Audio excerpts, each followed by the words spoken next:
I was actually going to do my hair a bit more because I normally fluff it up more, but I did it a bit flatter in anticipation of the heat wave because my hair flops when it's like that. I could have done it up like Lily Savage, couldn't I? It's not even 19 degrees yet here. It's what, 11 o'clock ish. Um, the heat wave, I love it. We sat inside again last night to eat. We normally would sit in the garden if we had nice weather. Um, it's just, and what will happen, because nighttime temperatures aren't too bad, it will go down on record as being a warm July, despite the fact that people are going about to seaside resorts, wandering around on the seafronts with cardigans, jumpers, and fleeces on. You couldn't make it up, could you? Anyway, on to a more serious note. From the UK COVID inquiry, Baroness Hallett's in charge, basically, of having a look at what's gone on. I've got this from Anna Breeze on her page. I shared it on my pages. I'm going to read it out to you because I do think its content is really quite relevant. It's from the UK COVID report. Baroness Hallett has basically she's told quite a few people off here, and she's opened up the shortcomings in how the draconian rules were put into practice. So she's basically said it was not just the politicians and the system that contributed to mistakes. The scientists, so often lauded at the start of the pandemic, also have a case to answer. Baroness Hartlett's report makes that clear. She said they had become infected with groupthink. No one was challenging the orthodoxy. The advice was too narrowly focused, with little consideration given to the socio-economic impact of the actions recommended. Like, as if you couldn't work that out for yourself, shutting the country down. It said ministers did not do enough to challenge what they were being told, and there was not sufficient freedom, this is important, of autonomy in the way that various advisory groups were set up for dissenting voices to be heard. So she's basically saying there that when there were the people that set up, like Professor Carl Hennigan, a former government scientist, and the Barrington Declaration, they were trying to challenge what was being suggested, and they got shut down by people who were in office at the time. So what Baroness Hartlett is trying to do here is open it up to say, look, we've got to acknowledge these mistakes. I'm going to read that paragraph again because I think it's quite important. It said ministers did not do enough to challenge what they were being told, and there was not sufficient freedom of autonomy in the way the various advisory groups were set up for dissenting voices to be heard. Now, at least she's recognised this. She said this narrowness of thought and action was also prevalent at Public Health England, which is the body responsible for the health and protection at the start of the pandemic. So that's just a snippet. Now, I found that on Anna Breeze's page. She's got a YouTube channel, I think, Breeze Media, BREES. Now, she began her blog with, this should be on the mainstream media, this should be on the news, but it isn't. So why isn't it? Why isn't that news? Because that astounded me that Baroness Hartlett has bothered to put this together. She's been interviewed, but you will only see it on YouTube, you will only see it on Twitter, you'll only see it on Facebook. There's nothing on the news. Why not? Why aren't these people like Emily Maitlis, who doesn't work for the BBC anymore, she works for an outfit called News Agents. They're a bit pompous in my view. Lewis Goodall, he works for them too. Why aren't they covering this? They're supposed to be professional journalists, aren't they? Isn't that, I mean, that's news to me. Is it news to you? So why isn't it news to everyone else? Because what you're going to look at here is everyone was affected by the rules, so everybody should be allowed to know what they got wrong. They got the PPE wrong, because there's £8 billion worth of it sat in fields waiting to be incinerated. There's that much of it, they can't incinerate it all at once. And the passport money, 35 billion wasted on that. But it's never brought to the forefront, is it? It's never brought to us to see just how incompetent our governments were and how much money they wasted in such a short period of time. So it's on my Facebook page and it's on my Twitter feed and it's on Anna Breeze's page on Facebook. So when you think they'll withhold stuff like that, what else do they withhold from us? I mean, a lot of people actually think HS2 is what they call a wealth transfer, which basically means a scheme that comes up with, it needs billions and billions to fund it, will probably roll over budget. It's basically a meaningless scheme for 90% of the country. So a businessman with HS2 can get to Birmingham 20 minutes quicker. Get out of bed a bit earlier, catch an earlier train, what's up with you? Do you think normal people are bothered about that you can go and shake someone's hand in a meeting, in a boardroom, 20 minutes sooner? We don't care. You're probably travelling first class anyway. You can get a load of work done, can't you? That's what you're always telling us. That's what the MPs tell us. That's why they travel first class, although first class isn't what it used to be. I don't use public transport much. So when you think you've got HS2, billions over budget, where's the money going? Where's the money going? It just goes out of the tax system because they're always quick to spend it because it's your money, my money. It's not theirs. The governments don't make anything. Where do the governments create money? It always amazes me how they've got the ego to stand there and say, oh, we're going to spend 33 billion on this, we're going to spend 43 billion on that. Oh yeah? Well, are we supposed to thank you for taking our money off us to spend it on something we never got asked about? Is that what you actually expect? Because that's what it looks like to me. And this is why I always come back to direct democracy and looking at a well-run country like Switzerland. You cannot fault the way it's run. It's clean, it's efficient, health service is good. And they do direct democracy, which is the big stuff is put back to the country. The controls in the cantons, which is like our counties, is very much localised. It's a different system. Now the thing is, we're going the opposite way. We're going to a route that Parliament gets more. We're just going to have a bunch of political eunuchs in there soon, because all our big stuff is going to be handled by non-government organisations. We don't want that. Because how do you do anything about them? You can't do anything about them. It's like the EU Commission. You can't do anything about them. You can't vote them in, vote them out. You've got absolutely zero control. And our constitution is one of the oldest. Don't let anybody tell you we haven't got a constitution. We have. We've got the Magna Carta and the Bill of Rights. That is basically our constitution. Just because we don't have it written down with like amendments, the First Amendment, the Fifth Amendment, like America, does not mean we don't have one. We do. But it gets railroaded over and forgotten. And they want you to forget it. Because really, with the Magna Carta, we have all the power. And we give that power to Parliament to work on our behalf. But at least with a Parliament that's working, you do have some input. Once we get down the road of non-government organisations controlling everything, we have zero input. If you think it's going to be all right to sign the WHO pandemic treaty, tell me who we complain to if we don't like it. Simple. Who are we going to complain to? The bureaucrats. They're not elected.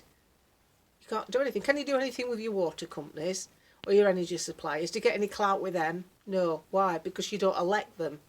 Because they are in business. They are put there by the business to work for the business. And you're just, well, clutter really, or the customer, aren't you? You're just the one paying the bills that keep them in the salaries. So they want as little interaction with you as possible. And you've only got to look at the way the world is going. Press 1 for this, press 2 for that. How many times, even me setting this YouTube account up, how many obstacles I came across where I was having difficulty, where the options for me to put it right weren't actually what was happening to me. How frustrating. And that's only a YouTube account. Imagine what it's like when it's going to be a central bank digital currency. The big blackout, the crash, servers down. Look what happened earlier in the week. What do you think that's going to be like when everybody's money's going in? Because the thing is, everybody's money always manages to still go out. Have you noticed that? So this is why we've got to fight back. going completely digital with everything is not good news. You need human interaction. And I can't help it, but when I think of the civil service, I always think of Little Britain. Computer says no. She types away on that keyboard. Computer says no. Do we really want to be controlled by people like that, who type something into a keyboard, but it doesn't fit what's happening to you because you've got a unique situation? You know, didn't it used to be better in the old days when you rang a company up and you got the switchboard operator and she knew everything that was going on in the building? I'm a bit biased. I used to be a telephonist when I left school. Number please, emergency, which service? That's when they were all proper. What makes me laugh is when I was a telephonist, we used to have bomb scares, and they'd have a volunteer staff, volunteered like you and you stay behind to man the emergency services calls while we clear the building because someone's left a carry bag downstairs, because it was when the IRA were threatening us back in the 70s. But the thing about human interaction, you know, if I was setting a new business up, I'd set it up with more human content. I'd set it up so that when you rang my firm, you definitely got a human being. You didn't get this would you like to chat, when you get them chat boxes up. And you're not chatting to a person, you're chatting to a bloody machine. It's just soulless. And you've got the WEF, who have got this money-mad section of it, whereby they want to wire people up to the cloud and get more, technology involved in our lives. You know, what they really want, the end goal, which is a pipe dream, really. It's just a pipe dream. You might as well say, I want to be painted gold. Yuval Noah Harari, despicable character to me, thinks he's God, thinks that it'll be better when we're more machine than human. Who on earth thinks that? Why would you think that? Well, you know, if I see a sheep trapped in a fence, I can put my wellies on, cross the stream and go and give it a lift, because I'm human and I don't want to see it like that. What happens if there's no human living here? Oh, there won't be any sheep, will there? Because we won't be eating them, because we'll be sucking some up through a straw. The way I see it, yeah, I'm not worried about the WEF. Don't worry me. It doesn't worry me, because what they want is so ridiculous and so difficult to put into place, and so many obstacles that they'll come across naturally without the fight back, because the great thing about it, most of society don't know what's going on. So when it hits them, it's going to come as hell of a shock. And one of the things that got me going with all this, because it was lockdown, I started looking into the WEF and what they were doing, the World Economic Forum, formerly known as the Bilderberg Group, set up with the movers and shakers of the world, the big names, the Rockefellers. I think Henry Ford was a forerunner of it before it kind of got set up as a movement. All they want to do is talk about how they can keep profit with them, how they can build their empires. And it used to be kind of, oh, he's a member at Bilderberg Group, and then people started going like politicians. You see, the politicians, they love to go. And the reason they love to go, it's like a chamber of trade for them, because they're there, a politician or somebody like that twit that runs London, Sadiq Khan, Sadiq Khan. They like to go because if ever they do lose their footing and they don't have a job, they've networked all the top brass in all the top companies and someone will take them on. Hopefully, that's what they think. That's why they like going. That's why journalists like going. They like to rub shoulders with the movers and shakers of the world.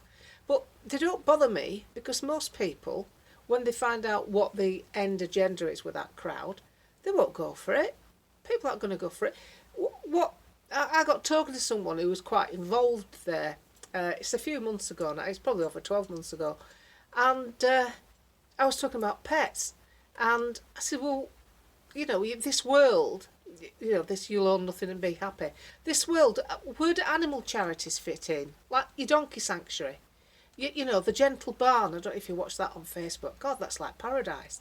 I mean, I'm sure it's all done for cameras, but it is absolutely idyllic. And people, cat rescue. What happens to Cat Protection League and Dogs Trust? What happens to all them? Oh, she said, well, that'll just phase out. That'll just phase out because you won't need any pets. You won't be eating meat, so you won't need any farm animals. She's saying this like it's good news. I'm looking at her like, you won't need any farm animals because we'll all be eating sludge. Solent green. And you won't need pets because you can have a cyber pet. I said, I might as well talk to one of my bloody fillings. I don't want a cyber pet. A cyber pet. Some mechanical dog that doesn't shit on my lawn. Sorry. I don't want a cyber pet. I want a real pet. I want to look into its eyes. I want it to look at me adoringly. And I want to look down when I've no makeup on and know that that being that I've chosen to live with doesn't give a flying about me getting fat, getting old, and not putting my makeup on. It just loves me. I want that. And everybody else does from the cats and the dogs. So they were saying that as like a good point. But the sad thing was, this woman sort of thought it was. And trying to encourage these toys. Have you seen that koala? There's adverts of it on YouTube. It's a koala where you can go to sleep at night and it has a heartbeat or a soothing sound, like breathing sound, so you can snuggle up to it. Just snuggle up to your bloody husband.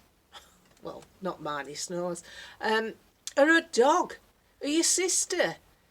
This is like how to get human satisfaction, you know, the basics of what we need from human interaction. As you know, sleeping with something, they do it with puppies, don't they? They put a hot water bottle and a clock ticking near a puppy because it thinks it's with its mother. They do things like that. Yeah, but we don't want to substitute it forever. We want that interaction. We want our pets. I want to see the donkey sanctuary survive and rescue donkeys that have been mistreated.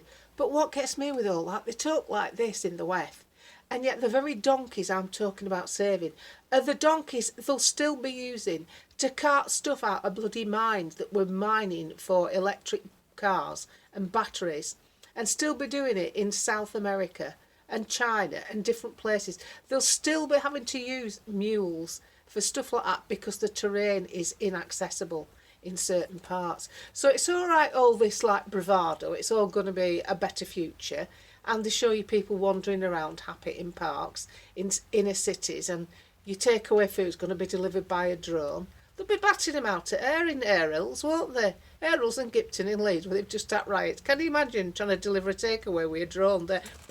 Catapults, air rifles, somebody nicking your curry. I've ordered a curry 25 minutes ago. Where is it? Oh, it's at number 33. He's just come out with a machete. He wants it. It's not going to work because society is filled with flawed people. We're not all sat here all nicey, not getting wound up about anything. People get wound up about different things. It's human nature.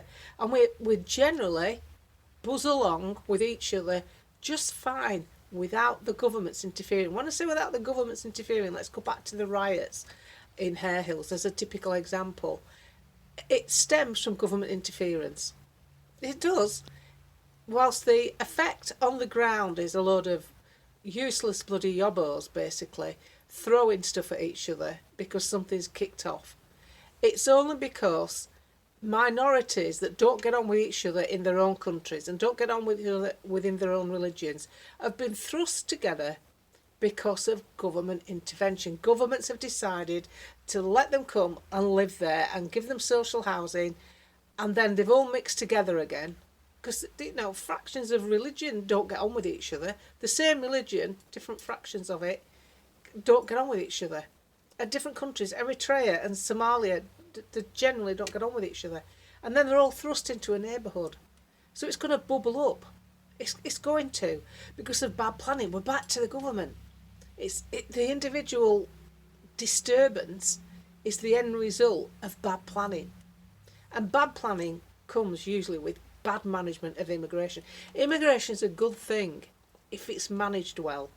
But it's not been managed well for at least 15 years since Margaret Thatcher left, because Tony Blair opened the floodgates. And then, unfortunately, whilst we've had the facade of a Tory government, we have not had a Conservative government. We have had a Tory government that's got that many Liberals. See, what people don't realise is when the coalition happened in 2010, I think it was, when Cameron got in with Nick Clegg, who runs Facebook now. Couldn't make it up, could you?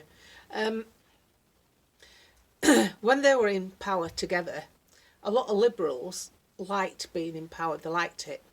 I mean, doing what he did, going in a coalition, crippled the Liberals after that, because they lost all their seats, because they were members, the grassroots were disappointed in them conceding and going with the Tories. But it was the only way Cameron would get in. Cameron was never popular. Cameron was unpopular. And he got in on the back of joining up with a coalition. And then the only reason he got in the next time was because Nigel Farage, UKIP at the time, pushed and pushed and pushed for a referendum on the European Union. So Cameron promised it. If he got in, he promised a referendum. So all those people who voted for Brexit were all about at the time, knew they wouldn't get that opportunity with Labour. They voted for the Tory party. It wasn't because the Tories were any good. And then when he came to power, what a plonker. What a first-rate plonker. Pictures of him cycling to work. Cycling to work with Jag going behind me up paperwork in. Cycling to work. This is me, David Cameron, cycling to work. Oh, Jag's coming up behind me with all my paperwork in and my two spads and an aide and a secretary and whatever else. Entourage he has. You couldn't make it up for the cameras. So when you look, these people, him and his big society, we're going to have a big society. Oh, that went well, didn't it? Yeah, that really tanked, you plonker. So the management of the country is what lets us down at every level. And the WEF is only, call it another layer of management, if you will, because they're all big corporations. And this is why I tie it all together. It's all connected. It's like a string of beads. If you put one bead on, you've only got a bead. If you start putting more on, you've got a necklace. It's all connected. So when you look at what's happened, we've not had a Tory government. We've had a pretend Tory government. We've had non-Conservatives. They're still there, by the way.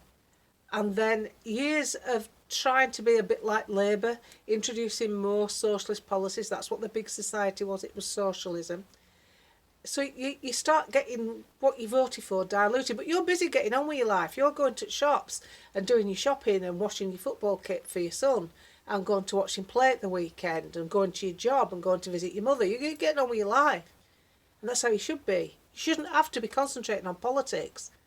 It's wrong that you have to spend so much time thinking about what they're going to do to you. And that's what we're all doing, people on here. We're all sat here waiting to see what they throw at us next. And we shouldn't have to live like that. So, and we've had the worst time because the Western world took all the same procedure at all the same time. That was not done by accident. And I'm going to draw your attention again to a very powerful individual who's never lost any influence, Tony Blair. And when Tony Blair stood there and announced to the world on Twitter, the Tony Blair Institute is proud to announce it's embedded in governments across the world to advise on restrictions. Embedded is the key word. Somebody pointed it out to me, they messaged me. Worked in Whitehall for years. Embedded is key, June. It means they work in the government. They're already in the government. And the government, it's not just the front men, the cabinet, it's the civil service. So the big hitters, as I've said before, if Tony Blair's got them across various parliaments and various countries, they're all going to do the same thing. So Baroness, back to the beginning, I've meandered. Baroness Hallett's report is really important because it's public information. It'll go down on record. It's something you can tell your friends about. It's something they cannot call you conspiracy theorist on. It's there, it's fact, it's written, recorded and documented. And she's saying basically they were like trapped in headlights. And the other thing I want to point out, never think, they'd have you think that the politicians that we've got are better than you. They're cleverer. They've had an education. They're like another league. You know, it's like a league table, isn't it, humanity? There's bottom feeders, and then we go up the food chain. Well, they want you to think they're at the top of the food chain. They're not. They're nowhere near the top. Some of them are dim. They might have been educated, but they are dim. They have no common sense. And a prime example was Hancock. And the trouble is, when you're a man of not much consequence, and when you're, he's not particularly attractive, he's not tall. I mean, you've only got to look at Starmer when he put them boxing gloves on. Who told him to do that? What publicist told? Right, what we're going to do, we're going to get Keith in the ring with a punch bag and give it everything you've got. Honestly, you could have put a pair of boxing gloves on a bloody gerbil, it would have done better. Who does that with them?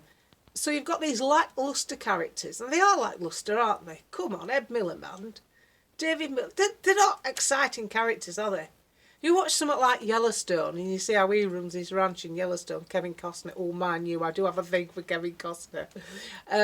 He makes me go damp in my secret little girl places. Don't tell anyone. He's charismatic. You might not agree with everything he does.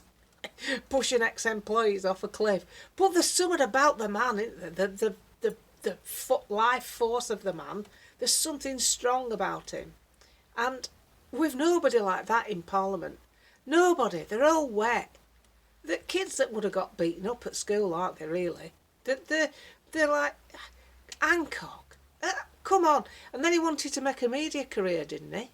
He wanted to go into media after his rip-roaring success on I'm a Celebrity. I wouldn't watch it. Like, I would not watch him on principle. I would not allow him. He'd already got £400,000 fee for doing it. Ridiculous, a serving member of Parliament. They took the whip off him, till he finished in the jungle, then they give it him back. Oh wow, that really had an effect, didn't it? Yeah, we're so pleased you did that, so he could earn £500,000 there. And what gets me with Hancock, weird.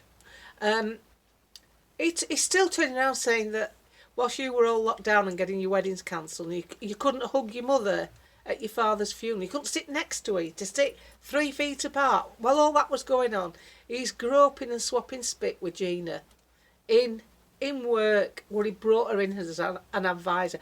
Oh, but he fell in love. He fell in love, didn't you realise? It was love. It's love, you see, for Matt. It's not love for anybody else, is it? You're not sat there crushed trying to love your mum at your dad's funeral. You want to put your arms around her. You're her son, you're her eldest son. You want to hug her because she's going through the worst day of her life.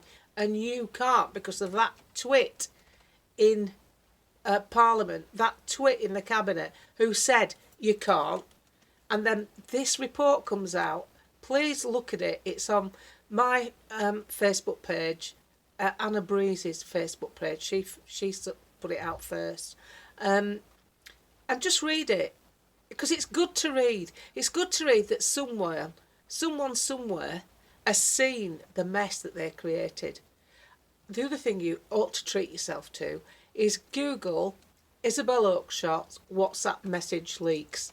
Just Google that. Stuff will come up. I think she put it out in the Telegraph first, but then the Spectator, which you can access a bit easier, they put it out. Just read what she had to say, because she nailed this shirt up, didn't she? Wrote his book for him, where, it's typical, isn't it? He's going to have a book. He's going to write a book about the dreadful time where he managed our health. He managed to make it bloody worse, shutting hospitals down for everything but one virus. Come on. Oh, and if your leg were hanging off from a car accident, they'd do that. Or if you're having a baby, you can't get out of that one, we'll have to keep that open. Which loon thought of that? So the thing is, there is some format taking place where this is out in the public. We can't undo what's been done, but you've got to put everything into perspective. We are a huge number of people, even the ones that you call sheep, even the ones that I call donkeys, even the ones that aren't taking any notice, that are trailing around sale rooms looking for tops or having their lips pumped up trying to look like Katie Price. One of them looks like a bloody racehorse. She's trying to emulate looking like Katie Price, but unfortunately she looks like she's probably been a professional boxer before she wanted to be Katie Price. It's not going to work, love. Put your money away, go and treat yourself to a holiday. You don't need lips the size of tractor tyres to make yourself look attractive. What are they doing to themselves? People are doing that. People are getting on with their life, not taking any notice of this. But for it all to work, they have to suddenly, one day, they have to wake them all up.